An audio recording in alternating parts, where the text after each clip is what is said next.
à tous à ce quatrième cours dans notre étude sur le sanctuaire.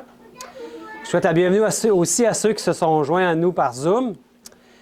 Sachez que ceux qui sont sur Zoom peuvent aussi poser des questions pendant ce cours. Vous êtes tous les bienvenus aussi.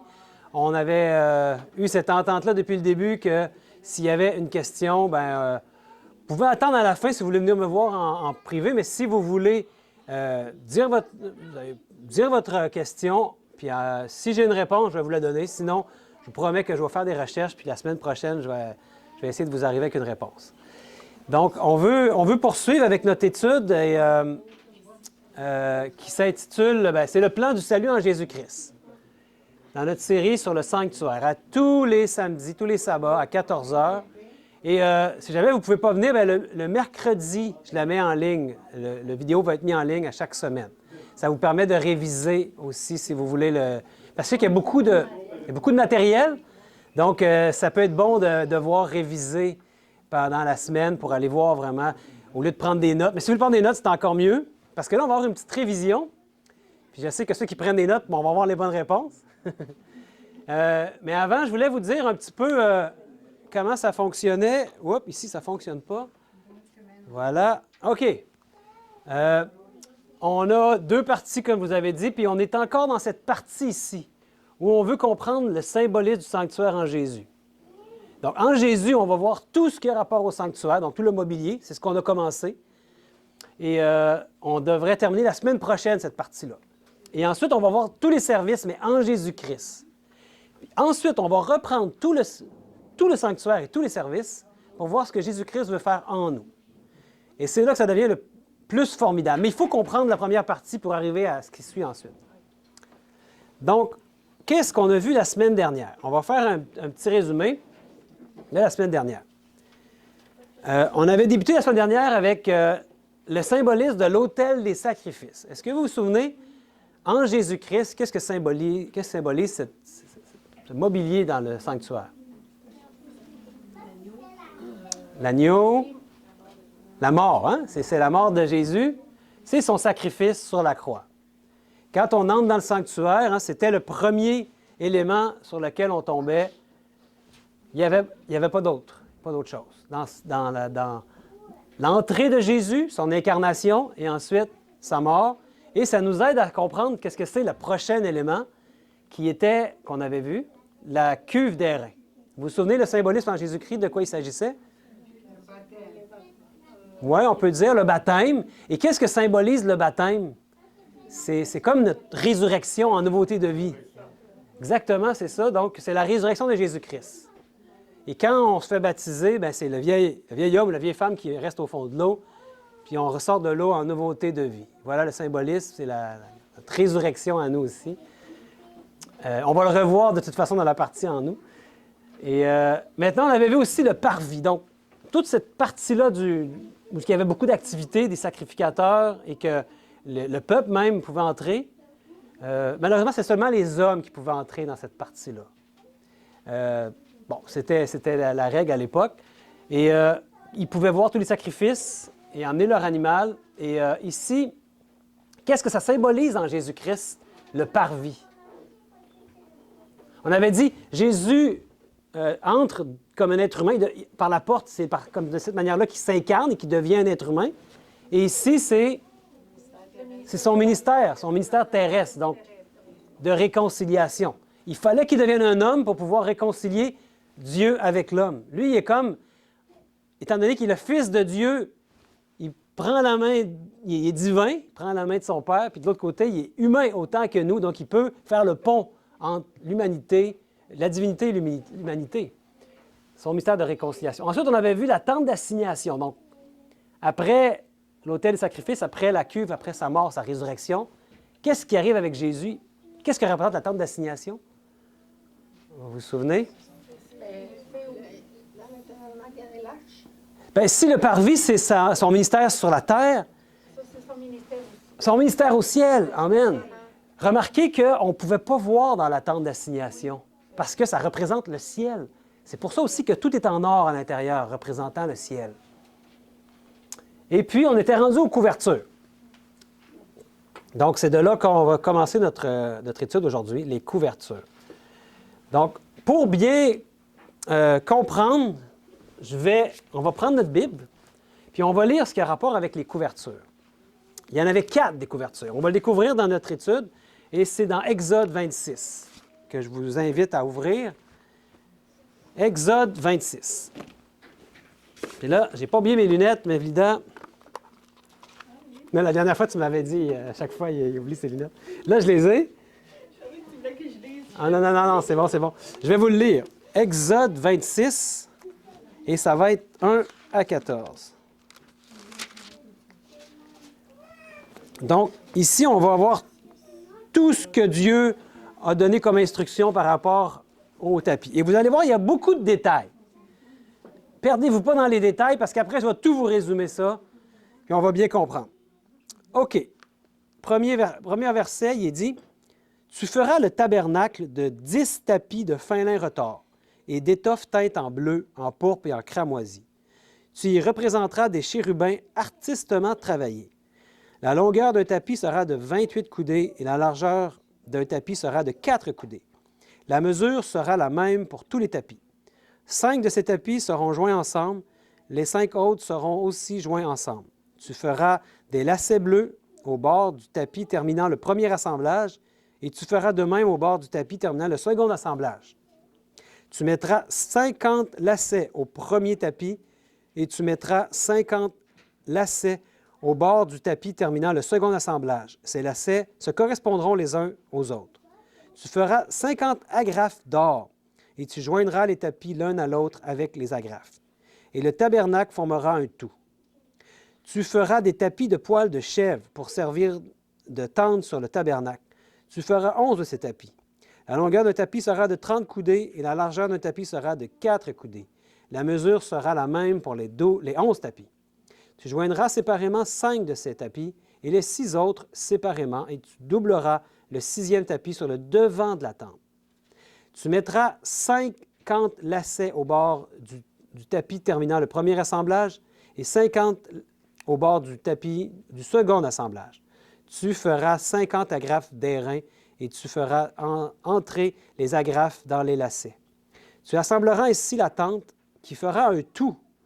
Comme il y aura du surplus dans les tapis de la tente, la moitié du tapis de reste retombera sur le derrière du tabernacle, la coudée d'une part et la coudée d'autre part, qui seront de reste sur la longueur des tapis de la tente, retomberont sur les 2 côtés du tabernacle pour le couvrir.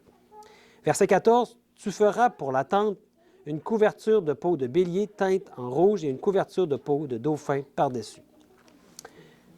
Voilà. Fait que, oui, peau de dauphin. On va voir tout ça, mes amis. Les couvertures. Ici, on a une vue un peu éclatée. On a vu qu'il y avait 4 couvertures. Et on va regarder chaque couverture, qu'est-ce qu'elle symbolise. Parce que chaque couverture, elle va marquer pourquoi il y en a 4, puis pourquoi il y a des couleurs différentes, et qu'est-ce que ça signifie, toujours dans le symbolisme en Jésus-Christ. Donc, avant, on veut voir qu'il y avait 4 tapis superposés de 44 coudées par 30 coudées. Puis on se rappelle que le parvis, la tente d'assignation, avait une longueur de 30 coudées. 20 coudées pour la tente, pour la partie, le lieu saint, puis 10 coudées pour le lieu très saint. Et il mesurait 44 coudées, donc ça retombait aussi sur les côtés.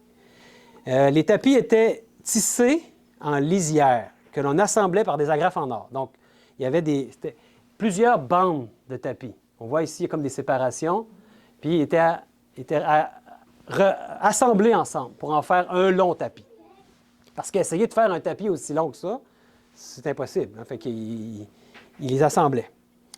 Le tapis intérieur était fait de fin lin. Celui qu'on voyait quand on était dans le lieu saint et dans le lieu très saint, il était fait de fin lin. Intéressant, le fin lin, il y avait une signification. La clôture était faite de fin lin aussi. Et c'est la partie qu'on ne pouvait pas voir. Ce qu'on voyait de l'extérieur, c'était seulement celle en peau de dauphin qu'on va voir. Donc, la deuxième, c'est blanc. Mais la première, elle va remarquer qu'il y avait des chérubins artistement travaillés qui étaient dessinés ou qui étaient dans le tissage. Il y a une raison pour ça. Puis la deuxième, c'est en peau de chèvre, un bois blanc. Le troisième, c'était en peau de bélier teinte en rouge.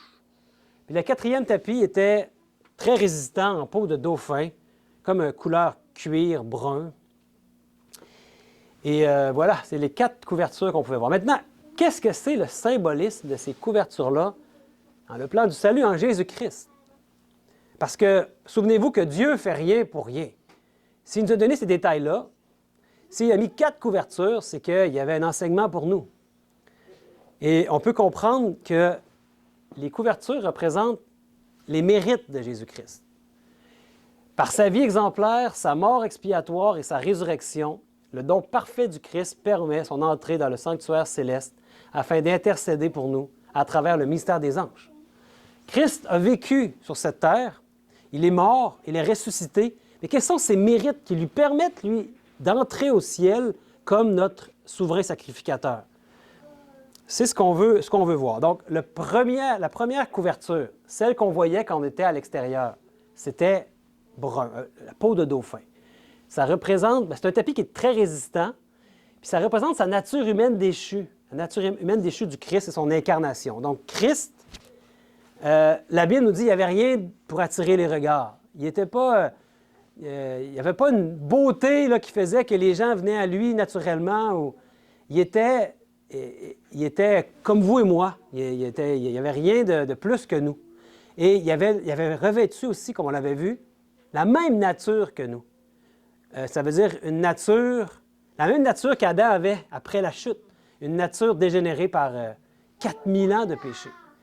Je ne suis pas en train de dire que lui était dégénéré. C'est sa nature qui l'attirait vers le mal. La nature charnelle de Jésus. Et il a revêtu cette nature-là. Donc, c'est son incarnation, c'est sa vie, c'est sa nature déchue. Sa nature humaine, on va dire. La deuxième couverture, elle est faite en rouge. Elle était de bélier, tête en rouge, peau de bélier, qui représente bien sûr le sang du Christ et sa mort. Donc, par les couvertures, on voit d'abord qu'il doit prendre notre nature. Les couvertures prennent notre nature. Ensuite, il meurt, le sang du Christ. Et on va voir ensuite, le prochain tapis était blanc. Le blanc représente, on l'avait vu déjà, hein, la pureté du Christ et sa résurrection. Christ doit ressusciter, blanc, plus blanc que neige. Quand on peut baptiser, c'est ce qu'on dit. Hein? Christ doit s'incarner, mourir, ressusciter. Et ensuite, qu'est-ce qui arrive avec Jésus? Il monte où? Au ciel. Bien, c'est ça. Le prochain tapis, l'intérieur de fin lin de couleur avec des chérubins, ça représente son accès au ciel accompagné du ministère des anges. Il ne faut pas sous-estimer le ministère des anges. Hein? Ils sont très impliqués par ce qui se passe ici sur cette terre. Parce que vous savez quoi? Le péché a commencé dans leur monde à eux avant d'arriver ici sur cette terre. Parce que Satan, lui, est encore un ange. Aujourd'hui, on dit un ange déchu. Mais le péché a commencé dans leur monde à eux. C'est lui, Satan, qui s'appelait Lucifer avant, qui a fait une rébellion au ciel, puis qui a entraîné, la Bible nous dit, le tiers des anges dans sa rébellion. Donc, les anges qui ne sont pas rebelles, pensez-vous qu'ils sont impliqués par ce qui se passe ici? Ils voient bien que nous, notre monde est plongé dans le péché, puis le péché vient de leur monde à eux, donc ils sont très concernés par ce qui se passe ici. Puis le sacrifice de Jésus, c'est pas seulement pour nous les humains. Le sacrifice de Jésus, par le fait qu'il a revêtu l'humanité, est devenu la pierre de l'angle de l'univers. C'est l'amour de Dieu en action. C'est la démonstration de l'agapé, l'amour inconditionnel de Dieu, Jésus. Fait que les anges aussi ont besoin de Jésus comme de cette démonstration-là de ce que fait Jésus. Donc, les 4 parties ici représentent ses mérites. Et on peut le comprendre. Remarquez ici qu'il y avait les mêmes couleurs que la porte. Puis les mêmes couleurs aussi qu'on voit sur le grand sacrificateur. Le pourpre, le cramoisi ou le rouge et le blanc. Ce sont les couleurs de la royauté, du sacrifice de Jésus, de sa pureté. Tout était aussi avec des fils d'or. Nathalie? Est-ce que chaque couverture va jusqu'au fond? Comme la première couverture va jusqu'au fond?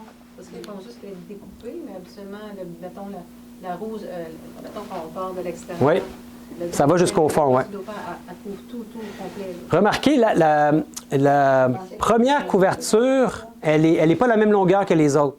Les autres, ils ont une section de plus parce que ça doit retomber derrière. Non, mais je veux dire, tout le fond. Pas la longueur comme ça, mais comme ça. Tout, oui, au complet.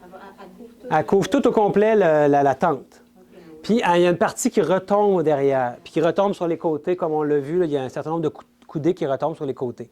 Pour que ça soit un assemblage aussi qui résiste à l'eau. Puis, c'est pas pour rien qu'il a pris le dauphin aussi. Hein? Le dauphin, il résiste sûrement à l'eau. Donc, son incarnation dans une nature humaine déchue, sa mort sur la croix, sa résurrection dans un corps régénéré, puis sa montée au ciel en compagnie des anges. C'est ce que je l'ai mis justement ici à l'écran. Voilà les étapes de sa vie, de sa mort, de sa résurrection. Ce sont ses mérites. C'est ce qu'il peut présenter au Père quand il est monté au ciel. Il est allé voir son Père, puis il a présenté ses mérites. Puis le Père a agréé le Fils, puis il a été glorifié. Puis ensuite, il a fait cadeau de son esprit à nous les humains, le Consolateur. Maintenant, êtes-vous prêts? Parce que maintenant qu'on a vu les couvertures, on va entrer dans la tente d'assignation. Quel privilège! On entre, mes amis. Le lieu saint. On le voit ici, c'est cette partie-là. Quand on entrait un premier voile, on entrait dans le lieu saint. Ensuite, il y a un autre voile qui nous permet d'entrer dans le lieu très saint, ou le saint des saints. Et on voit ici, il y a des colonnes avec des traînes qui permettent de tenir le voile, le premier voile. Quand le sacrificateur ou quand les sacrificateurs ou le grand sacrificateur entraient dans la tente d'assignation, il n'y avait pas de porte, comme il ne pouvait pas ouvrir une porte. Il devait tasser le voile, entrer ou passer par en dessous. C'était un grand voile. On avait vu un 10 coudées de haut. Qu'est-ce qu'il y avait dans le lieu saint? Il y avait trois items, trois mobiliers. Le chandelier, la table des pains de proposition, puis l'autel des encens, des parfums. Mais on va aller voir dans Hébreux 9.2 qu'est-ce qu'il nous dit. Si vous voulez prendre Hébreux, et je ne sais pas quelle Bible vous avez, j'aurais voulu vous donner la page, non? Hébreux 9. Hébreux, c'est vraiment avant Apocalypse, vers la fin de la Bible. Puis, on va prendre le temps de le trouver. Hébreux 9, verset 2.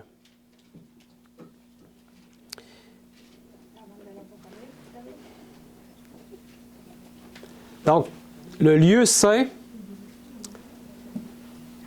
au ciel, tout est saint. Puis, il y a seulement trois mobiliers.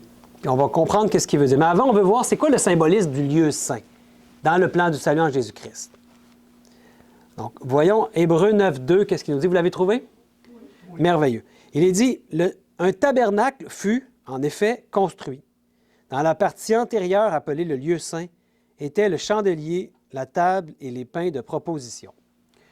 Voilà ce que je viens de vous dire.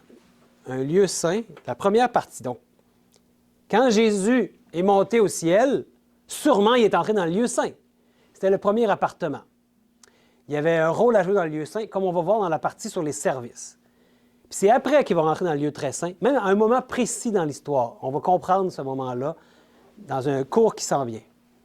Donc, le lieu saint. On le voit ici d'en haut, c'est bien, sans les couvertures, juste pour voir comment c'était disposé. Donc, ce n'était pas disposé au hasard. Il y a une raison pourquoi c'est disposé de cette manière-là. On va en avoir une idée déjà aujourd'hui. Pourquoi? Donc, le premier appartement avait des dimensions de 20 coudées par 10 coudées par 10 coudées de haut. On peut le voir peut-être ici, oui. 20 coudées de long et l'autre partie de lieu très saint, c'est 10 coudées. Fait qu'en tout, c'était 30 coudées. Comme on a vu, les tapis avaient cette dimension-là. 20 coudées, puis 10 coudées comme ça, puis 10 coudées de haut. Donc, il y a comme deux sections, les deux premiers meubles, puis l'autre meuble. Puis après ça, il y a l'autre ici. Et son entrée était fermée par un rideau. Donc, on ne pouvait pas voir à l'intérieur. Peut-être quelqu'un qui était un petit peu malin, là, il pouvait voir quand il ouvre le rideau pour rentrer, mais sinon, c'était tout. On ne pouvait pas voir à l'intérieur. Seuls les sacrificateurs pouvaient le faire, qui représentaient Jésus.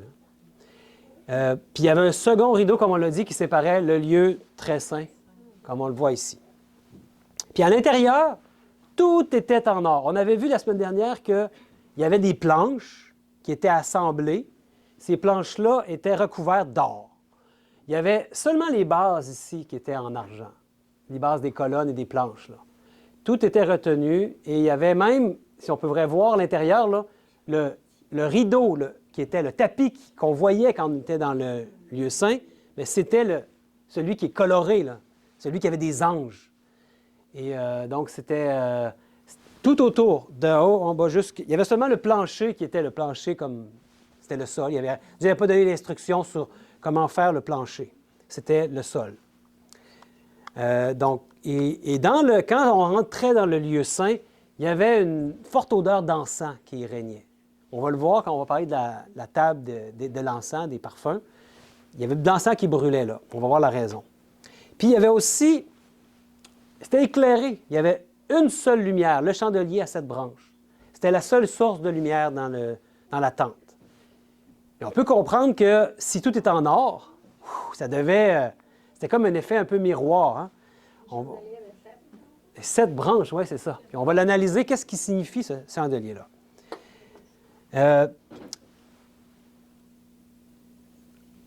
Donc, 3 meubles, on l'a dit, le chandelier à 7 branches, la table des pains de proposition et l'autel des parfums. On a une image ici que je trouve bien, où on peut voir un peu l'effet que ça pouvait donner à l'intérieur.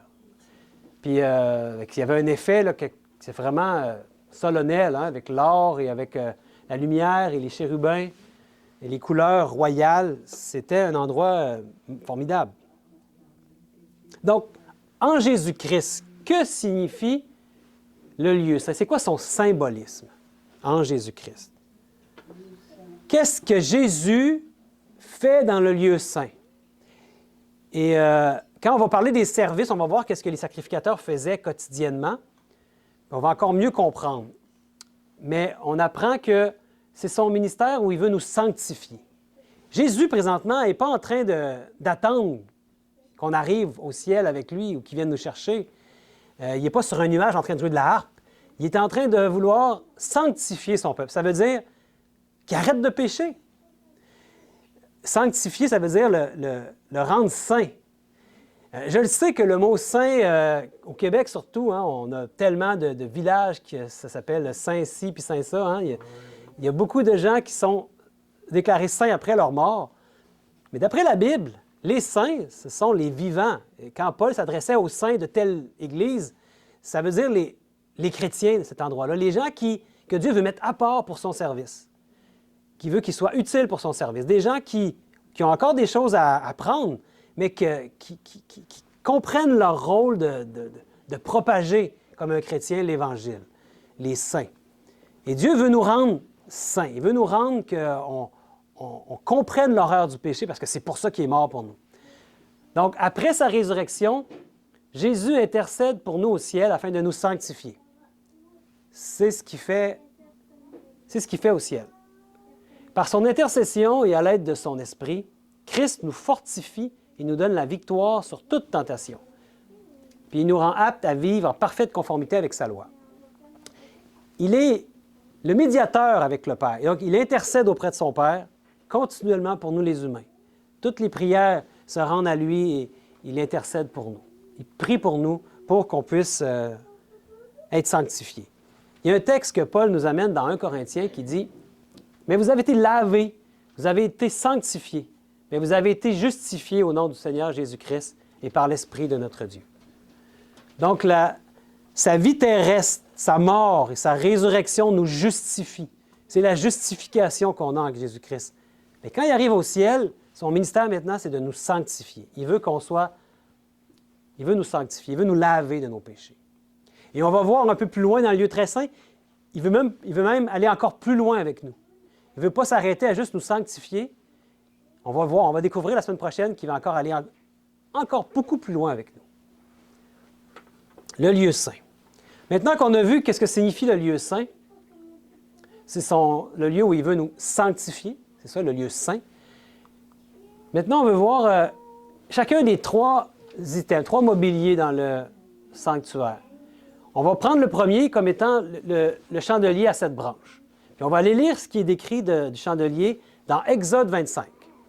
Donc, retournons dans nos Bibles, si vous voulez bien. Vous avez remarqué qu'on est souvent dans Exode, hein, quand on parle du sanctuaire. La description, on peut la retrouver dans Exode. Donc, je vous invite à prendre Exode 25 et on va regarder les versets 31 à 40. Où là, il va nous décrire le chandelier. Quand même, plusieurs versets pour nous décrire un élément. Il doit avoir une importance.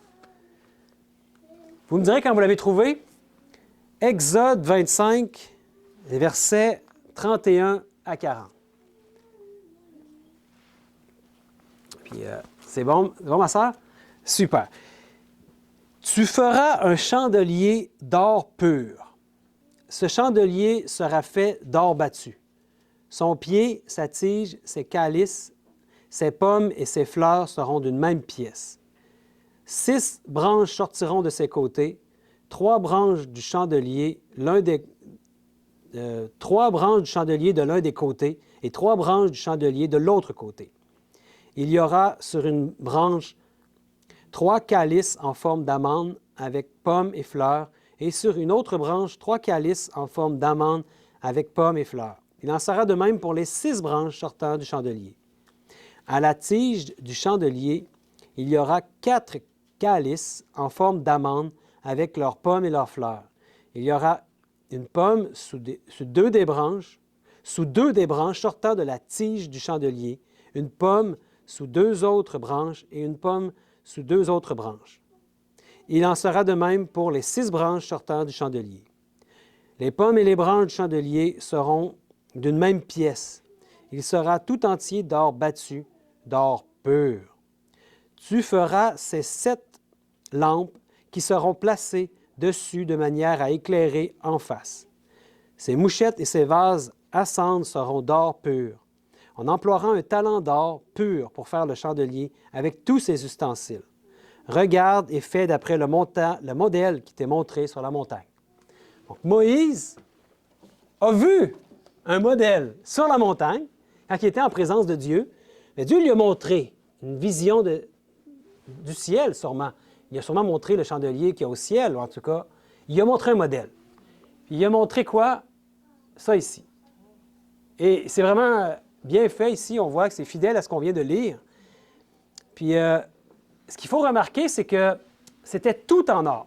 Jusqu'à maintenant, on a vu que c'était souvent recouvert d'or, mais là, ici, maintenant, c'est un chandelier qui est tout en or. Même, c'est particulier parce que ça dit qu'il a été battu à partir d'une seule pièce d'or. Est-ce que vous avez remarqué la quantité d'or dont il est fait mention? Vers la fin, là, qu'est-ce qu'on a lu? 1 talent. 1 talent, c'est une mesure ancienne qu'on n'utilise plus aujourd'hui, mais qui représente 30 kilos.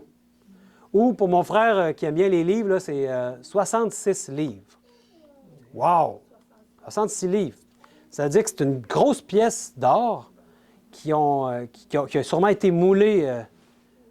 Ils ont fait fondre, ils ont moulé cette pièce-là. Puis lui, il a fait son œuvre d'art à partir de cette pièce-là. Donc, c'est un seul bloc. Ce n'est pas un assemblage de plusieurs pièces. Intéressant. Puis, donc, ce chandelier-là soutient 7 lampes. 7 lampes. Puis, on va le voir parce qu'on ne va pas attendre. Aujourd'hui même, on va aller voir des textes qu'on va maintenant mieux comprendre dans l'Apocalypse par rapport à ce chandelier ayant 7 branches. Puis, dans le fond, il y avait une tige, il y avait 3 branches de chaque côté. Il y avait 22 coupes en forme d'amande. Les coupes, les calices qu'on dit, là, en forme d'amande, il y en avait 22. Il y en a 3 ici, 3 là, 3 là, 3 de chaque côté, puis il y en avait 4 ici. Ça fait un total de 22 calices ou des coupes. Il y avait des pommes, on a vu aussi, hein, comme des petites pommes à la base. Et il y avait des fleurs en forme d'amande, etc. Tout était bien orné et bien travaillé. Dieu même avait sélectionné les personnes qui allaient faire le travail de de sculpter, c'était des gens qui étaient, qui devaient être inspirés. Ce n'est pas n'importe qui qu'on demandait de faire ça. Et tout ça, les lampes étaient alimentées par de l'huile d'olive pure. C'était ce qui servait à faire... quand on mettait le feu, c'est ça qui brûlait l'huile d'olive. Comme on l'a dit déjà, c'était la seule source de lumière dans la tente. Il n'y en avait pas d'autre. Et le feu du chandelier était sacré. Il faut savoir que la première fois où ils ont construit le temple, avec tout le parvis, quand tout était prêt, il y a eu une cérémonie spéciale où ils ont prié, ils ont fait la dédicace du temple, puis Dieu a agréé. La construction était parfaitement comme il l'avait demandé, et il a manifesté sa présence. Il a allumé l'autel, le sacrifice qui était sur l'autel. C'était un feu qui venait de Dieu. Et le sacrifice a brûlé, et ils ont toujours gardé ce même feu-là qui avait été allumé par Dieu. Donc, ils s'en servaient même pour allumer ici les chandeliers, ou quand ils se déplaçaient d'un endroit à l'autre, si ça s'éteignait, on prenait toujours le feu qui venait de l'autel. C'était le feu qui venait de Dieu, un feu sacré. Puis, ce chandelier-là était continuellement entretenu par les sacrificateurs. Intéressant. Bien, il n'y avait pas de pluie, tu veux dire, pour l'autel? Non, mais je ne sais pas à l'extérieur. À l'extérieur, oui. Bien, s'il y avait de la pluie, les autres, ils gardaient le feu dans peut-être une genre de petite lampe à l'huile, je ne sais pas, à l'huile d'olive. Ils gardaient le feu. Quand ils se déplaçaient d'un endroit à l'autre, le feu, ils devaient les suivre. Donc, ils gardaient le feu avec eux, puis ils s'arrangeaient pour que le feu ne meure pas. Donc, c'est ça qui est rapporté comme histoire. Bon, en Jésus-Christ maintenant, qu'est-ce que c'est le symbolisme du chandelier à 7 branches? On veut comprendre, dans le plan du salut en Jésus-Christ, de quoi il s'agit. Bien, c'est Jésus-Christ qui est la lumière du monde. C'est la vie exemplaire de Jésus sur terre qui est venu mettre une compréhension plus juste de la connaissance de Dieu. Lui, il a amené la lumière. Il dit, « Je suis la lumière du monde. Nul ne vient au Père que par moi. Je suis le chemin, la vérité, la vie et la lumière. » Sa vie exemplaire. Il nous donne une meilleure compréhension de Dieu et du plan du salut. L'huile dans le chandelier symbolise aussi l'Esprit de Dieu. Par son Esprit, Christ illumine notre cœur de la grandeur de son amour. On a un texte ici que peut-être vous connaissez qui dit, Jésus leur parla de nouveau et dit, « Je suis la lumière du monde. Celui qui me suit ne marchera pas dans les ténèbres, mais il aura la lumière de la vie. » Jésus-Christ est la lumière de la vie. Un autre passage dans Jean 12 nous dit, « Je suis venu comme une lumière dans le monde, afin que quiconque croit en moi ne demeure pas dans les ténèbres. » Donc, quand les Hébreux savaient qu'il y avait un chandelier dans le lieu saint, c'était pour leur renseigner la venue d'un Messie qui allait être la lumière du monde.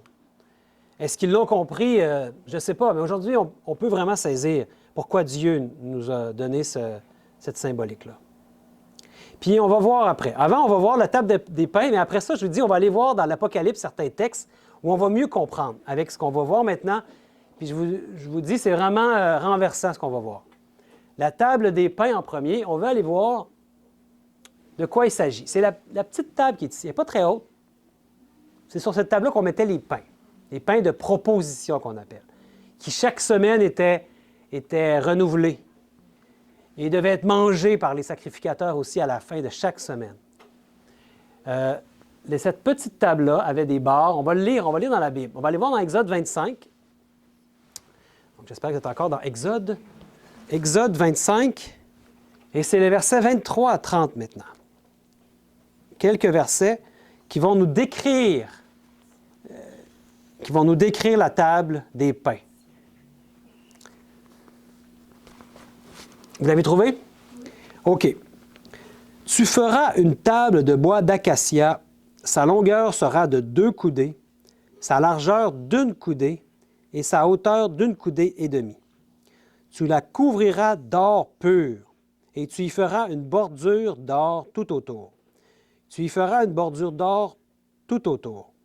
Tu y feras... Ah, excusez-moi, j'ai dit 2 fois la même chose.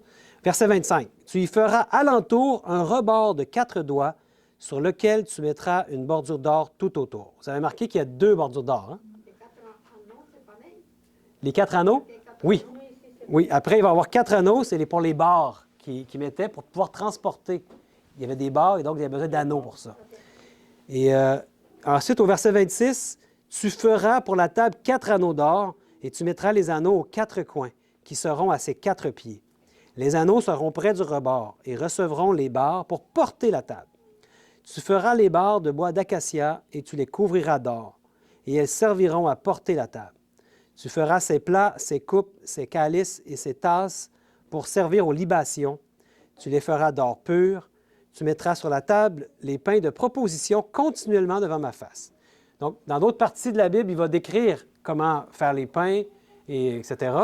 Et ici, il voulait qu'on sache que c'était la table pour les pains et que continuellement, il allait être remplacé, ces pains-là. Sinon, il viendrait rassis. Hein? Donc, voilà la table des pains de proposition, avec les calices et les barres pour se tenir. Donc, c'est une petite table. Hein? Elle a 2 coudées par 1 coudée par 1,5 coudées de haut. Donc, on se souvient qu'une coudée, c'est la longueur de notre bras, hein? Environ 50 cm. C'est même pas 2 pieds. Donc, à peu près 1 mètre par 50 cm, un demi-mètre par 75 cm de haut. Un meuble en bois d'acacia, on se souvient toujours de l'acacia, qui est un bois qui est très résistant, qui ne va pas pourrir facilement, puis qui était recouvert d'or pur.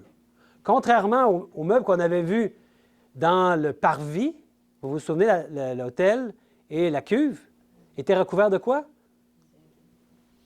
D'airain, de bronze, hein? Il n'était pas recouvert d'or. Mais dans le sanctuaire, dans la temple, tout est recouvert d'or, qui représente le ciel. Et elle était entourée d'une double bordure d'or, de la largeur de 4 doigts, comme un double couronnement. Dans un instant, on va voir la signification de ça. Puis on y déposait combien de pains? D'après ce qu'on vient de lire?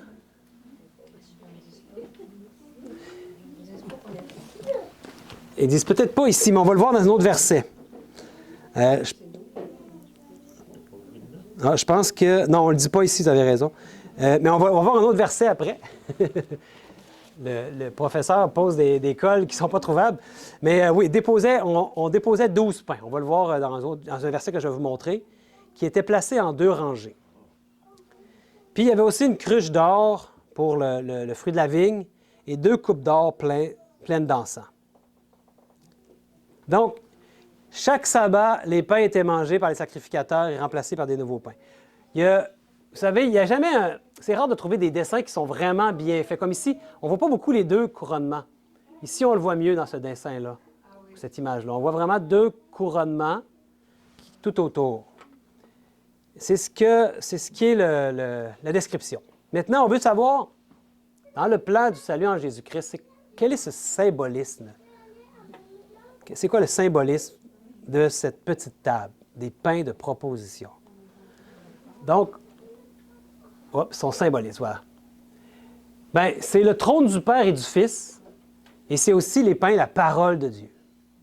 Il y a comme deux parties, parce que les pains sont un symbole de la parole de Dieu qui s'est incarnée. On va voir des textes. Puis Christ est le pain qui est descendu du ciel pour nous donner la vie éternelle. Puis la table représente aussi le trône de Dieu et de son Fils. On va le voir avec les doubles couronnements. Puis on va voir des textes. Donc, trône du Père et du Fils et la parole de Dieu.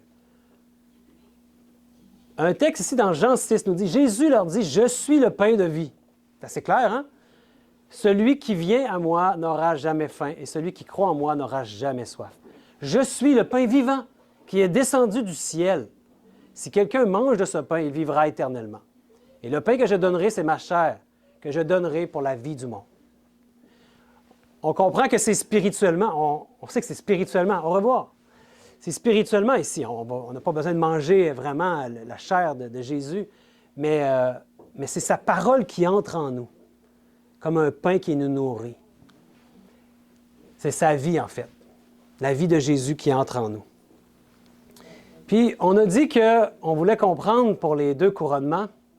Tantôt, on a vu dans Exode 25 quelques versets, mais allons voir aussi dans Lévitique.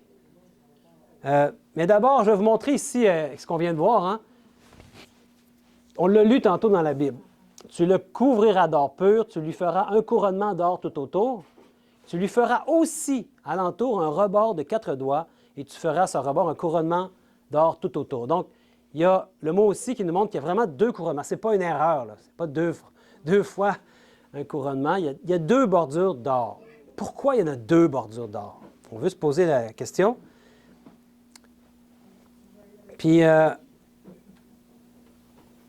on va aller voir dans Lévitique tantôt, mais je pense que je l'ai plus loin. Je ne veux pas vous faire chercher pour rien. Oui, je l'ai un peu plus loin. Donc, allez pas voir Lévitique tout de suite. Avant, on va aller voir dans un autre texte dans Exode qui nous dit « Les pommes et les branches du chandelier seront d'une même pièce. Il sera tout entier d'or battu, d'or pur. Tu feras, on avait vu, 7 lampes qui seront placées dessus de manière à éclairer en face. » Donc, les lampes éclairaient en face. Qu'est-ce qu'il y avait en face? Hein? La table, hein? La table des pains. Ces mouchettes et ces vases à cendre seront d'or pur. On emploiera 1 talent d'or pur pour faire le chandelier avec tous ses ustensiles. Regarde et fais d'après le modèle qui était monté sur la montagne. Donc, c'est très important. Il y a 7 lampes qui éclairent en face. Puis, on a dit qu'est-ce qu'il y avait en face. Si on va dans Apocalypse, on va voir cette symbolique-là qui va nous revenir du chandelier à 7 branches. Ça dit dans Apocalypse 4:5, « Du trône sortent des éclairs, des voix et des tonnerres. Devant le trône brûlent 7 lampes ardentes qui sont les 7 esprits de Dieu. » Très important ici. Ça nous dit que devant le trône, il y a 7 lampes ardentes. Ça fait référence à quoi? Bien, au chandelier à 7 branches qu'on vient d'étudier, n'est-ce pas? Ça nous dit que, autrement dit, devant le trône, il y a ce chandelier-là. Ça veut dire que devant le chandelier, il y a un trône. Ça veut dire que devant le chandelier, il y a un trône.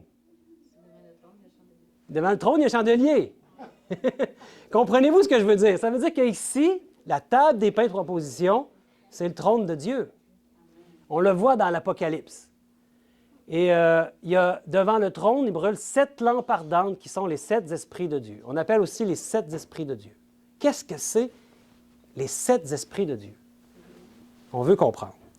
Puis là, avec ce qu'on vient d'étudier, on va déjà pouvoir comprendre des applications pratiques dans la Bible, qui autrement deviennent mystérieuses. Oui, Yolanda.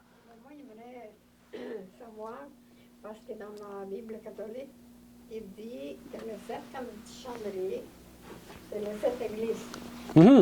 Oui. Ça représente les 7 églises. Oui. Mais ici, c'est les 7 esprits de Dieu. On va voir. Les 7 chandeliers, ça fait partie dans Apocalypse 1 au début, Apocalypse 1 et 2. Les 7 églises qui étaient en Turquie. Jésus se promène au travers de ces églises. Puis on va le voir, ça. On va le voir un peu plus loin. Mais ici, on va voir qu'est-ce que signifie, qu'est-ce qu'on nous dit les 7 esprits, là, c'est quoi? On va laisser la Bible nous le dire. Puis on va voir des versets qui vont nous montrer de quoi il s'agit vraiment. Donc, dans Apocalypse 1, je lis ici le texte qui nous parle des 7 esprits. Ça dit « Jean aux 7 églises qui sont en Asie. Que la grâce et la paix vous soient données de la part de celui qui est, qui était et qui vient, et de la part des 7 esprits qui sont devant son trône. » Donc, les 7 esprits qui sont devant son trône, on comprend que c'est la table des pains de proposition, c'est dans le lieu saint, ça se trouve. Jésus est dans le lieu saint, il est dans son ministère d'intercession, de sanctification de son peuple. Et un peu plus loin, dans Apocalypse 5, suivez-moi bien, il est dit « Et je vis au milieu du trône et des 4 êtres vivants, et au milieu des vieillards, un agneau qui était là comme immolé. Jean voit une vision du ciel. Il voit un agneau. Et il avait 7 cornes et 7 yeux qui sont les 7 esprits de Dieu, envoyés par toute la terre. Il vint et il prit le livre de la main droite de celui qui était assis sur le trône. Celui qui était assis sur le trône, c'est le Père. Puis il y a qui est là aussi? Il y a l'agneau. L'agneau qui était immolé, c'est Jésus. On peut démontrer ça facilement dans la Bible, hein, que l'agneau, c'est Jésus, c'est lui qui devait être immolé. Puis il y avait 7 cornes et 7 yeux, qui sont les 7 esprits de Dieu. Donc quand on nous parle des 7 esprits de Dieu, c'est Jésus dont on parle, envoyé par toute la terre. Puis un petit peu plus loin, dans Apocalypse 3, au verset 1, non, un petit peu avant, « Écrit à l'ange de l'église de Sardes, voici ce que dit celui qui a les 7 esprits de Dieu et les 7 étoiles. Je connais tes œuvres, je sais que tu passes pour être vivant et tu es mort. » Donc ça, c'est une des lettres aux églises, l'église de Sardes. Et celui qui s'adresse à l'ange de l'église de Sardes, c'est qui? Bien, on l'apprend dès le chapitre 1, c'est Jésus lui-même, qui se promène au travers de ces églises, des 7 églises, et qui est, lui, les 7 esprits de Dieu. Donc, les 7 esprits de Dieu, c'est rien de mystérieux. C'est Jésus. C'est Jésus lui-même qui parle à ces églises. C'est la meilleure manière d'en parler parce qu'on sait que le chandelier représente la lumière du monde. Jésus, la lumière du monde. Donc, ce n'est pas étonnant. Le 7 dans la Bible c'est un chiffre spécial qui représente la plénitude ou la perfection. Donc, Jésus est la perfection de la lumière.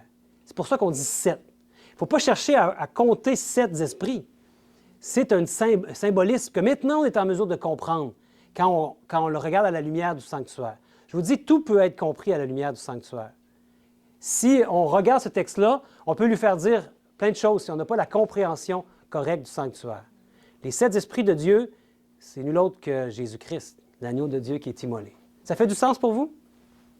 Et dans Apocalypse 3, il est dit, « Celui qui vaincra, je le ferai asseoir avec moi. » C'est Jésus qui parle, hein? « Sur mon trône. » Donc Jésus est assis sur un trône.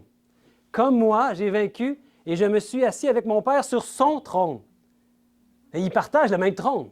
Jésus, le Père et le Fils.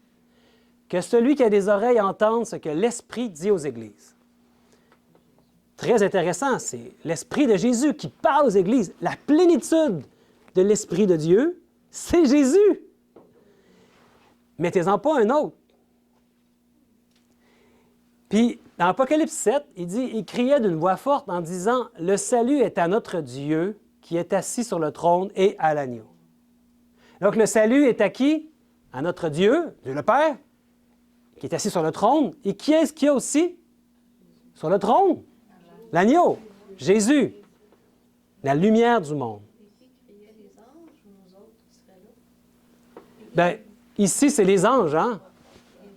C'est eux autres qui sont présentement au ciel avec Jésus. Donc, la vision que Jean a du ciel, c'est sûr que c'est les anges qui sont là.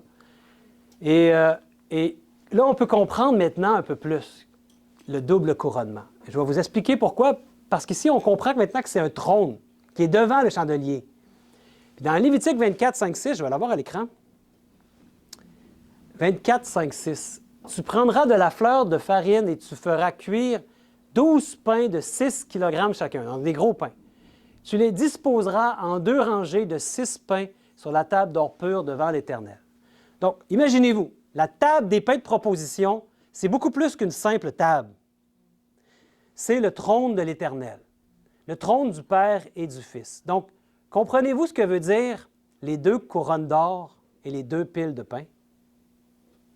Maintenant qu'on a tout dit ça, il y avait 2 couronnes d'or et 2 piles de pain. Pensez-vous que c'est anodin? Il n'y a rien qui est anodin avec Dieu. Hein? Il n'y a rien qui est un détail qui a dit comme ça par hasard. Surtout pas pour ce qui concerne le trône de Dieu. Donc, la table des pains de proposition, c'est le type du trône qui était dans le sanctuaire céleste. Puis Moïse avait reproduit exactement le modèle qu'il avait vu au ciel.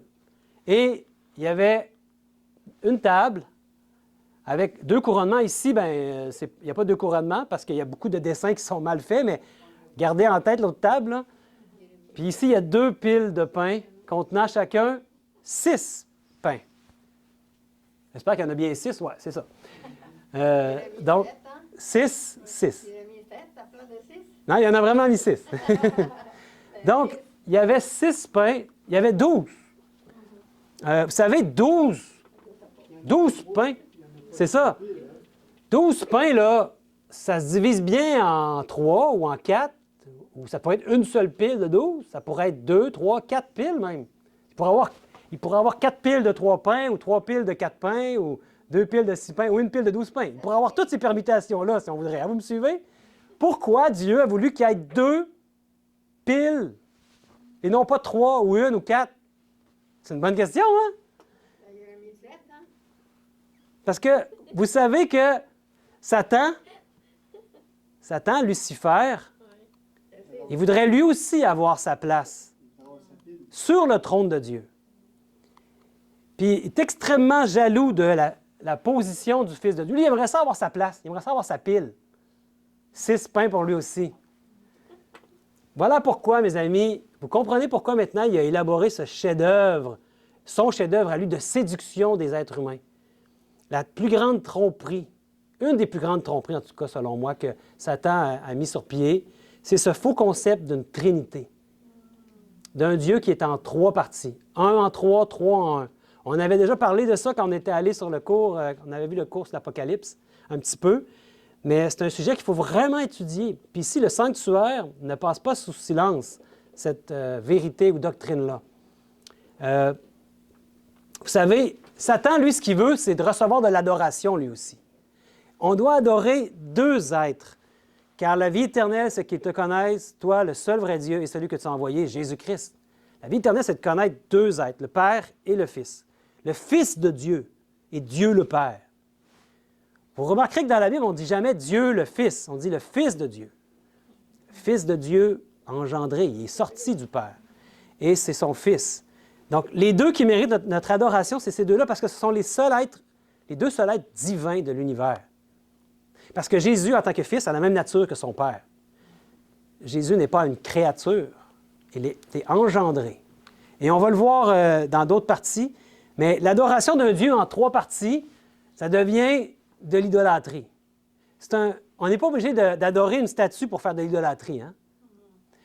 On peut adorer un faux concept philosophique qui devient une forme d'idolâtrie. Si on n'adore pas le même Dieu, on est des idolâtres. Oui, Nathalie? Moi, ce que je ne comprends pas, c'est que là, tu nous mets l'image avec 3 piles, puis tu parles ensuite du Saint-Esprit. Mais est-ce que, premièrement, ce ne serait pas juste, moi j'aime ça, le fait que le Dieu est en 2, il y a Dieu et le Fils, ce ne serait pas plus le côté de la table?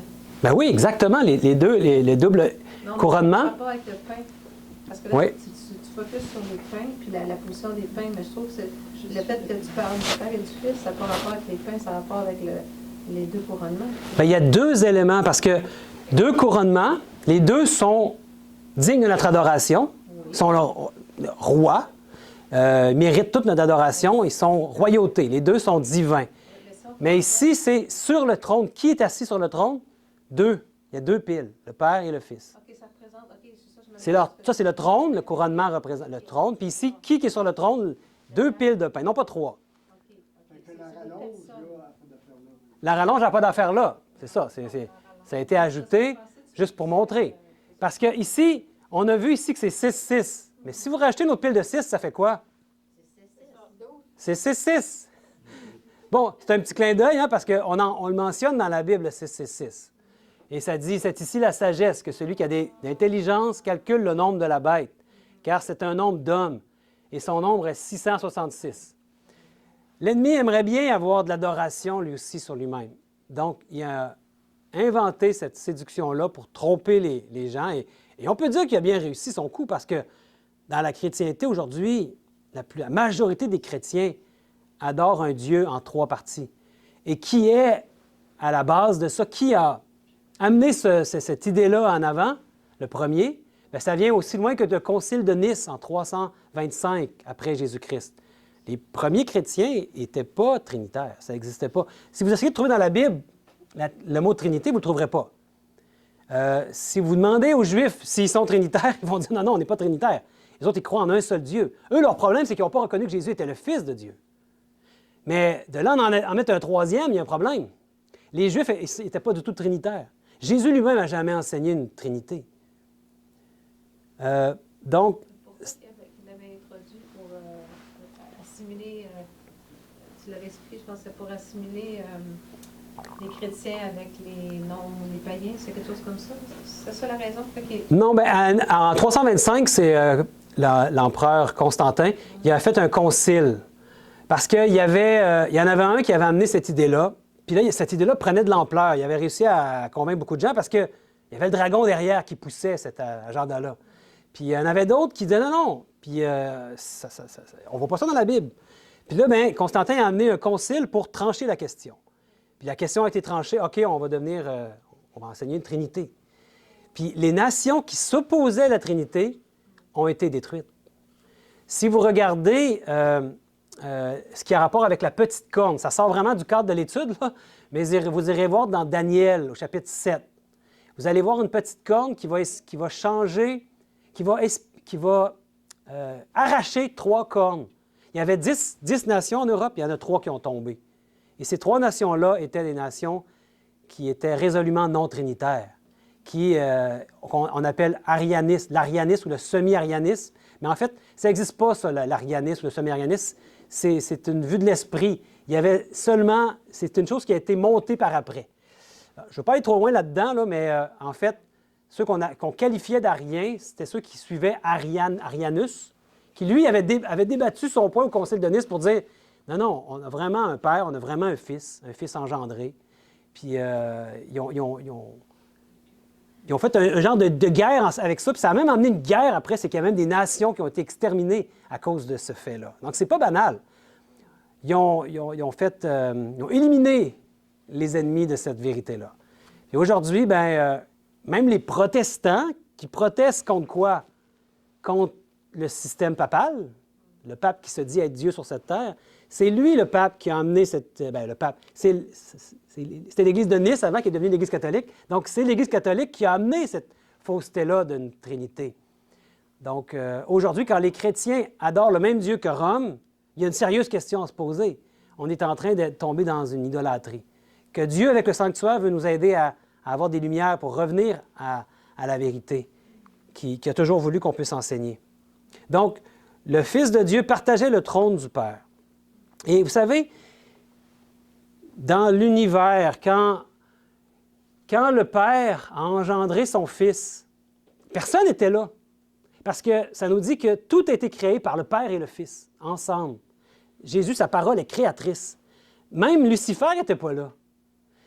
Donc, les anges avaient entendu parler que Jésus était sorti du Père, était engendré du Père, mais il n'était pas là quand ça s'était produit. Personne ne peut le voir, donc il devait essayer de comprendre ce que ça voulait dire. Puis à un moment donné, le Père a fait venir son Fils pour que chacun puisse comprendre la vraie position du Fils et pour essayer de mettre fin à la révolte que Lucifer avait amenée au ciel.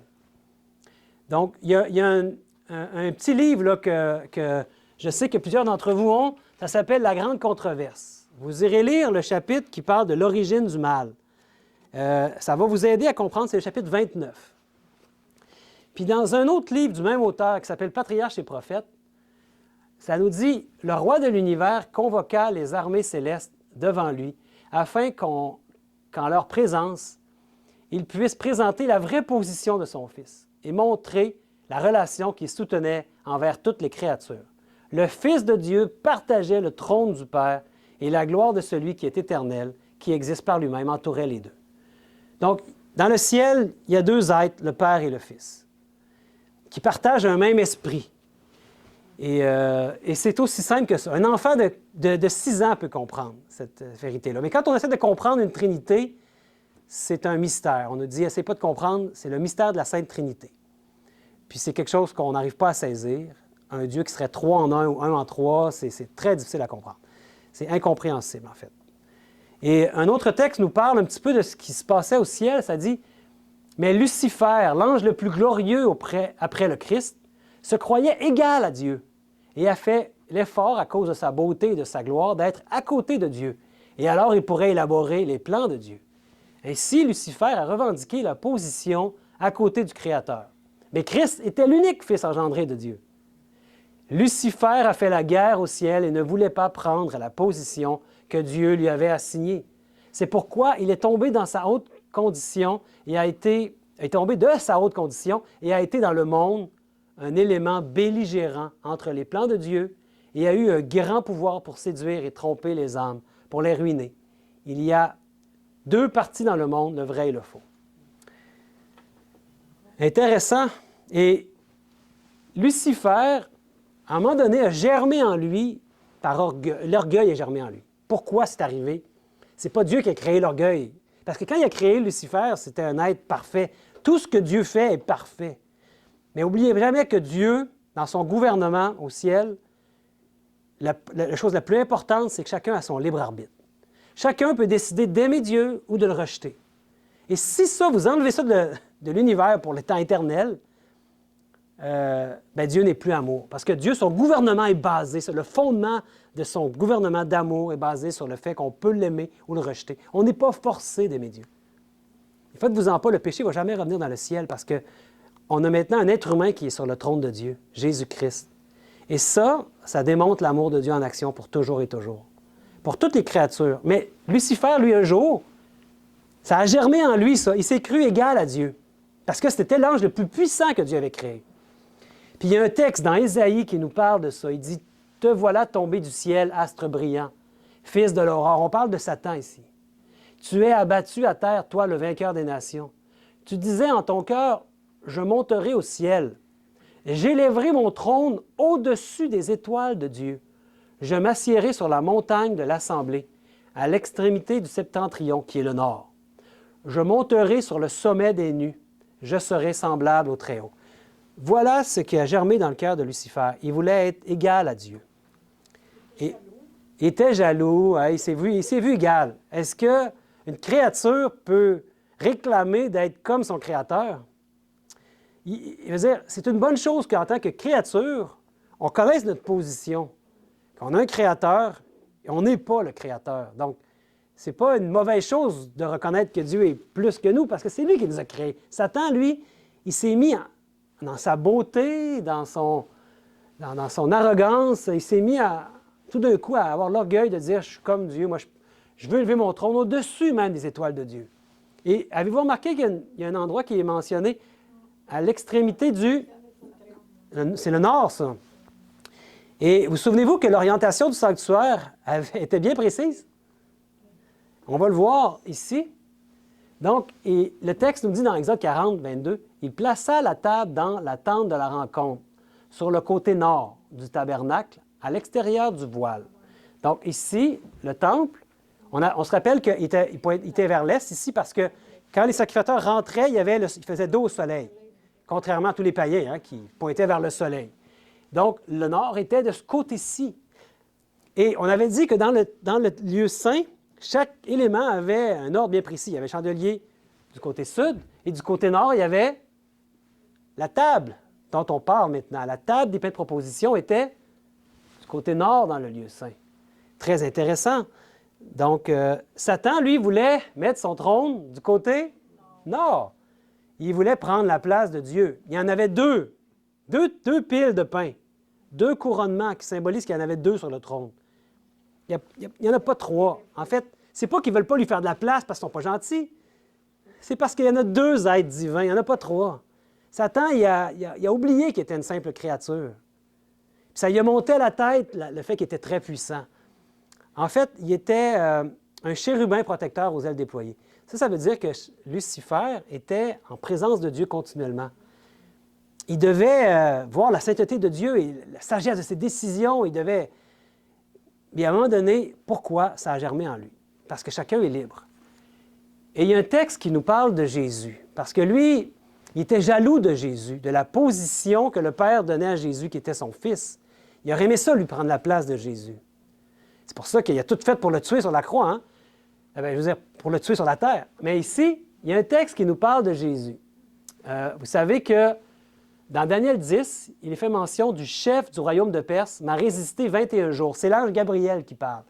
Mais il dit, mais voici, Michaël, l'un des principaux chefs, est venu à mon secours et je suis demeuré auprès des rois de Perse. Donc, c'est pour vous montrer que le mot Michaël, c'est le nom de Jésus avant son incarnation. Plusieurs pensent que Jésus n'existait pas avant de s'incarner. Mais Jésus est mentionné à certaines reprises, même on peut le démontrer dans l'Ancien Testament, qu'il y avait vraiment un fils, Dieu, puis Michaël est le nom de Jésus avant son incarnation. Et ça dit l'un des principaux chefs. Il y en avait combien des chefs? 1, 2. Donc, l'un des principaux, Jésus, Michaël, il ne s'appelait pas Jésus encore, parce que c'est juste son nom quand il s'est incarné. Mais Michaël. Mais c'est intéressant parce que, vous savez, les noms dans la Bible ont une signification. Le nom Michaël n'est pas donné par hasard.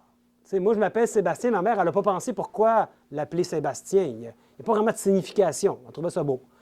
Dieu ne fonctionne pas comme ça. Le nom de Michaël a une signification. Et quand on va voir en hébreu, là, j'ai mis les mots strong, là, pour ceux qui connaissent ça, c'est le mot 4, 3 et 7 dans le dictionnaire strong de l'hébreu. C'est le mot Michaël. El, ça veut dire Dieu.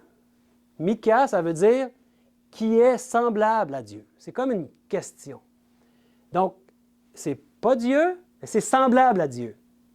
Ça nous aide à comprendre qui est Michaël. C'est pas un ange. Parce qu'il est comme Dieu. Mais il n'est pas Dieu. Il y a deux êtres, en fait.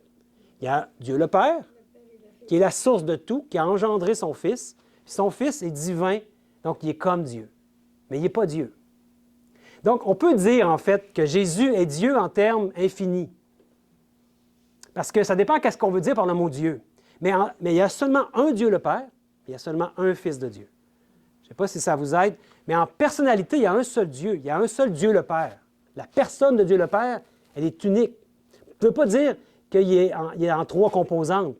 En fait, le Père a un esprit. Vous avez un esprit, Jésus a un esprit, bien, le Père aussi a un esprit. L'Esprit de Dieu, l'Esprit de Jésus. Même Satan a aussi un esprit. Plus tard, je pourrais vous montrer des textes là-dessus. Donc, on a essayé de décortiquer Dieu comme en trois composantes, mais c'est une aberration totale. Il faut se réveiller. Il faut aider nos frères et sœurs à se réveiller par rapport à cette question-là. Mais ici, retenez ça, Michaël, puis allez voir en hébreu ce que ça veut dire. Donc, et dans Apocalypse 3, 21, il dit « Celui qui vaincra, je le ferai asseoir avec moi sur mon trône. Comme j'ai vaincu et je me suis assis avec mon Père sur son trône. » Donc, Jésus est assis sur le trône avec son Père. Et il dit qu'il veut nous faire asseoir, nous, sur le trône. Comment comprendre ça, mes amis? Parce qu'il va en avoir au moins 144 000. Il va sûrement en avoir beaucoup plus parce qu'il y a une grande foule aussi. C'est impossible, il n'y aura pas de place sur le trône. Mais ce que ça veut dire, c'est que Jésus est devenu un humain. Donc, l'humanité est maintenant sur le trône. Oh, il est autant divin qu'humain, Jésus, maintenant. Donc, dans son humanité, on est avec lui. C'est comme si il est notre représentant, nous les humains, sur le trône. Il y a un humain sur le trône. Donc, c'est dans cette manière-là qu'on va être assis sur le trône avec lui. Il nous représente tellement qu'il est un humain. On l'avait vu au ciel pour toujours. Et je pense que ma soeur a une question. Non, Patricia. En revenant comme tu parlais de la Trinité, parce que j'ai entendu beaucoup dire Dieu en trois personnes. Oui. Ça veut dire que c'est erroné. Exactement. C'est dit de façon crue et directe, là, mais ouais, malheureusement, on se souvient peut-être que dans l'Apocalypse, on nous parle d'une bête, puis il y a une prostituée qui monte la bête. Puis on l'appelle aussi Babylone la Grande, la mère des impudiques.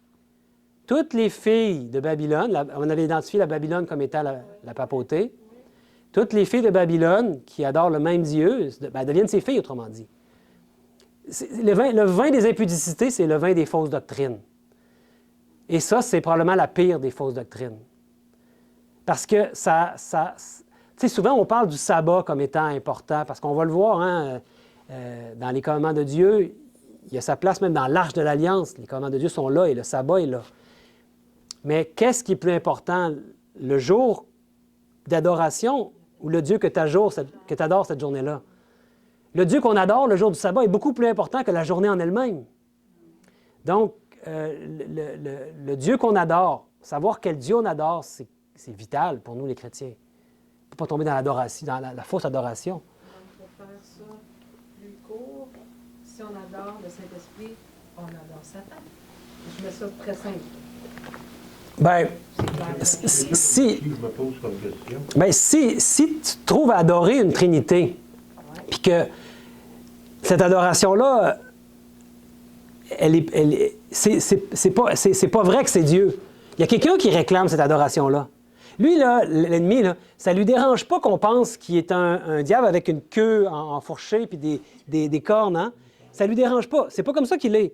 Mais qu'on le dépeigne comme ça, si maintenant on l'adore en priant cet esprit puis en lui donnant de l'adoration à un Dieu qui n'existe pas, il y a quelqu'un qui réclame cette adoration-là. Toutefois, j'aimerais préciser qu'il y a beaucoup de chrétiens qui sont dans l'ignorance et qui, de toute bonne foi, dans toute sincérité, prient Dieu en pensant en une Trinité. Et Dieu ne tient pas compte des temps d'ignorance, vous savez. Dieu veut par contre nous amener à la vérité. Et Tu parles même du symbole, au nom du Père, du Fils et du Saint-Esprit. mhm. Ça te le dit? Oui, oui, oui, oui. C'est le symbole lui-même. Oui. En fait, je ne voulais pas aller là, mais c'est intéressant parce que ce qui est fait par le symbole du signe de croix, Oui. c'est qu'ils ont christianisé un rite païen. Parce que il y avait dans la Bible, on trouve le dieu Tammuz. C'était un dieu païen qui était le fils de Nimrod. Nimrod, c'était le dieu soleil. Puis Tammuz, c'était son fils. Puis quand on entrait dans le temple de Tammuz, vous savez qu'est-ce qu'on faisait comme signe? Le thé de Tammuz. Aujourd'hui, quand les catholiques font ce signe-là, pensant que c'est la croix, ben, ils sont en train de se faire avoir parce que Jésus ne nous a jamais demandé de faire un signe quelconque quand on rentre dans un endroit, peu importe l'endroit. C'est du paganisme. Le paganisme, parce que ça vient du monde païen. Et encore là, ma mère le faisait. Je le faisais quand j'étais catholique, quand j'étais jeune. Est-ce que Dieu nous tient rigueur des choses qu'on n'a pas conscience? Non. Donc, ce n'est pas dans le jugement. Hein? Je le répète, comme je l'avais déjà fait, on ne veut pas condamner personne. Si vous êtes catholique, vous écoutez ça, ou vous êtes catholique ici dans la salle, ce n'est pas une question de condamner ou de juger personne, mais c'est d'amener la vérité. Comprendre, oui. C'est la vérité qui nous libère. Amen, amen. Il y a un texte de la Bible. Lavage de fausses doctrines. Oui, oui, Dieu veut nous... Et puis dans la parole de Dieu, Satan il s'est décrit comme le prince de ce monde. Le prince de ce monde, c'est Satan. C'est cet esprit, esprit qu'on aura comme partout, sans Dieu, l'esprit qui est comme l'égoïsme, l'argent, c'est moi. Parce que dans le fond, il est comme Dieu. Oui. C'est l'esprit Mais c'est ça. La différence, c'est Dieu, c'est l'esprit du bien. Satan, c'est l'esprit du mal. Ah oui. Et, mais gardez cette idée-là parce que j'ai un texte très fort que je vais avoir dans les prochaines semaines par rapport à ça.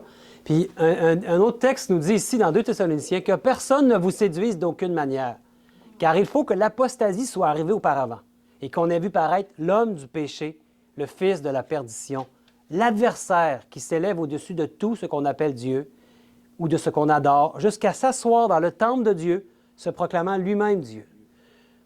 Donc, l'homme de péché, le fils de la perdition, ça fait longtemps que le mouvement de réforme protestante, depuis 500 ans, Luther avait identifié que c'était qui? La papauté, hein? Et il veut s'asseoir dans le temple de Dieu, se proclamant lui-même. Est-ce que c'est déjà arrivé, ça? Oui, l'iniquité, la séduction, elle est grande, mes amis.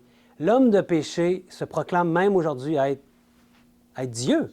C'est fort, parce que le pape se dit être Dieu sur cette terre. Donc, le Saint-Père, on appelle ça l'infaillibilité papale. Vous avez déjà entendu parler de ça? Oui. Infaillible. Qui est infaillible? Dieu. Seulement Dieu. Oui. Il n'y en a pas d'autre. Donc, c'est un blasphème total envers Dieu. Il faut se réveiller, mes amis.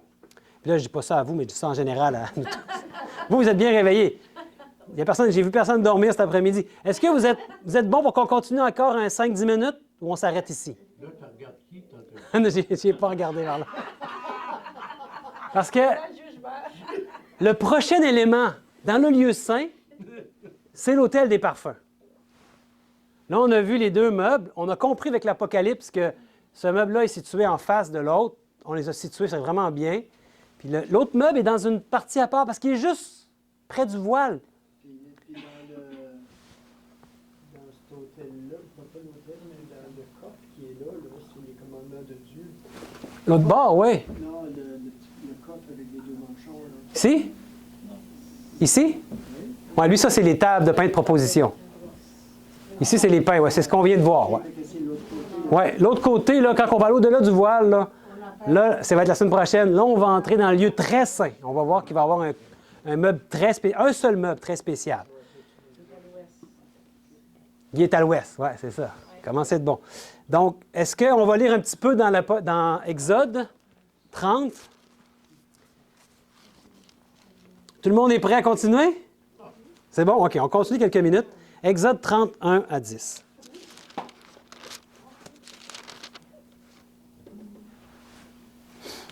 Vous l'avez trouvé?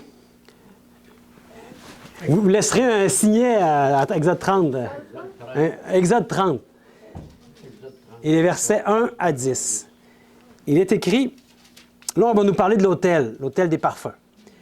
Tu feras un autel pour brûler des parfums. Tu le feras de bois d'acacia. Sa longueur sera d'une coudée et sa largeur d'une coudée. Il sera carré et sa hauteur sera de 2 coudées. Tu feras des cornes qui sortiront de l'autel. Tu le couvriras d'or pur, le dessus, les côtés, tout autour et les cornes. Tu y feras une bordure d'or tout autour. Tu feras au-dessous de la bordure 2 anneaux d'or aux 2 côtés. Tu en mettras aux 2 côtés pour recevoir les barres qui serviront à le porter. Tu feras les barres de bois d'acacia et tu les couvriras d'or. Tu placeras l'autel en face du voile qui est devant l'arche du témoignage, en face du propitiatoire qui est sur le témoignage et où je me rencontrerai avec toi. Aaron y fera brûler du parfum odoriférant. Il en fera brûler chaque matin lorsqu'il préparera les lampes.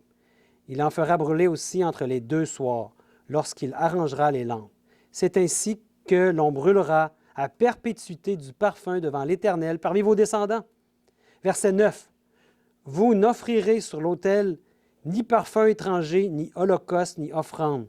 Vous n'y répandrez aucune libation. Une fois chaque année, Aaron fera des expiations sur les cornes de l'autel avec le sang de la victime expiatoire. Il y sera fait des expiations une fois chaque année parmi vos descendants. Ce sera une chose très sainte devant l'Éternel. C'est quelque chose de très saint. On est ici dans un endroit qui est le lieu saint. Qu'est-ce qu'on peut dire de cet petit autel des parfums? Un petit meuble, hein, de 1 coudée par 2 coudées de haut, de hauteur. C'est un meuble toujours en bois, recouvert de quoi? D'or. Hein? Le bois d'acacia recouvert, tout était recouvert d'or. Puis, c'était placé à quel endroit? Bien, juste devant le voile, ici. Il n'était pas placé devant le voile ici ou en milieu là. Non, tout était bien ordonné dans le lieu saint. Il y avait sa place ici. Et il y avait 4 cornes en or, les 4 coins de l'autel. On a vu hein, qu'il n'y avait pas de libation. Ce n'était pas un autel pour faire des sacrifices. Mais il y avait par contre le sang qui était mis une fois par année. Sûrement lors du sacrifice d'expiation, une fois par année, qu'on va voir plus tard. Le sacrifice annuel. Et là, il y avait les cornes qui servaient pour ça. Les cornes, on se souvient que ça représentait comme la puissance. Hein? Les cornes, c'est des puissances, c'est la force. Il n'y avait pas de... C'est ça comme on a dit, on y brûlait des parfums. De l'encens. Il y avait une composition très précise. Il y avait un mélange très précis qui devait être fait. Et matin et soir, dans un encensoir d'or sur l'autel, on brûlait ce mélange de parfums.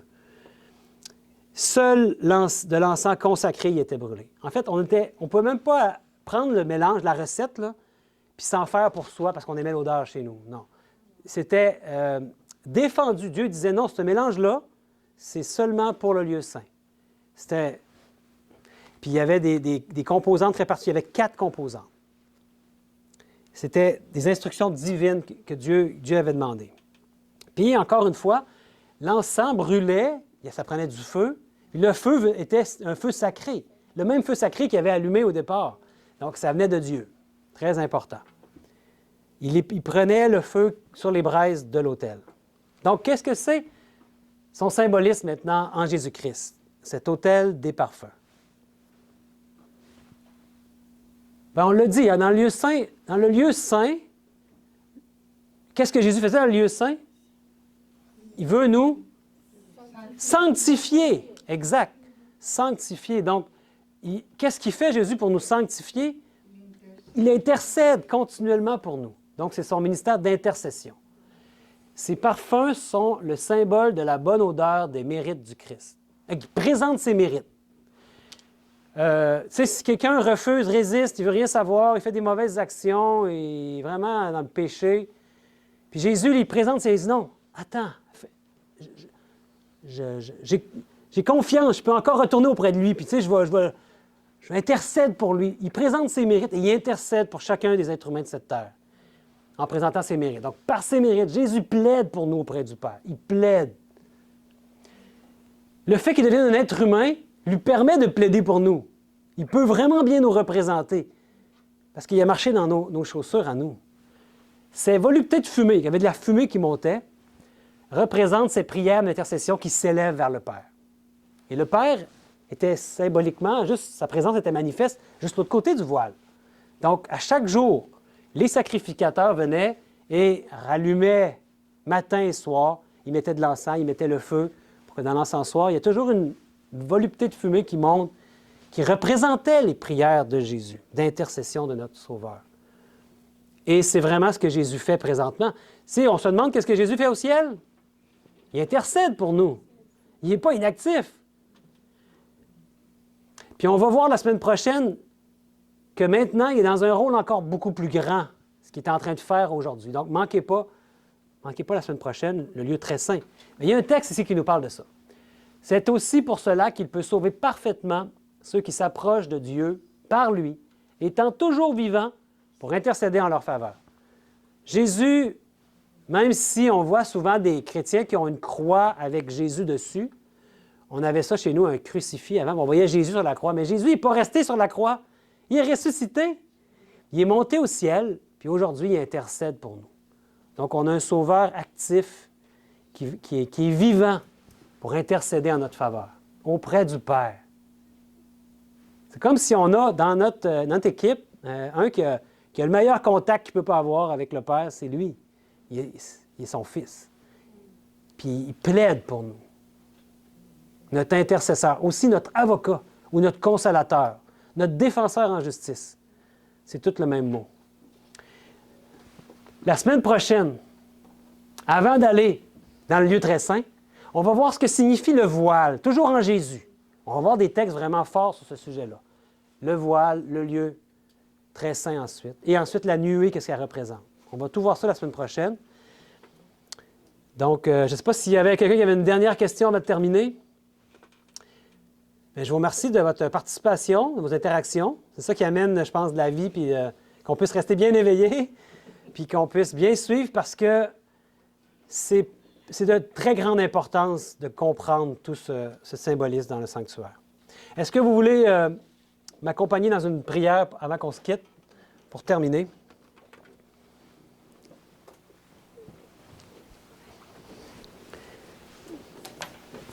Prions, mes frères et sœurs. Bon Père éternel, merci pour ces riches enseignements que tu veux nous donner par ce plan merveilleux du salut en ton Fils Jésus-Christ, notre seul Sauveur. Mon Père, on te prie de nous guider, nous aider à enlever tous les doutes dans notre esprit.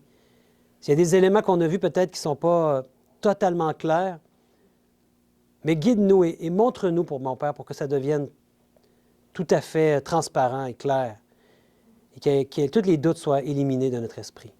Révèle-toi à nous, bon Père, comme jamais auparavant. Et on te prie que tu puisses faire de nous des ambassadeurs de ces vérités qu'on a vues aujourd'hui, auprès de nos semblables, et toujours dans l'amour et dans le non-jugement. Je t'en prie, au nom et par les mérites de Jésus. Amen. Amen.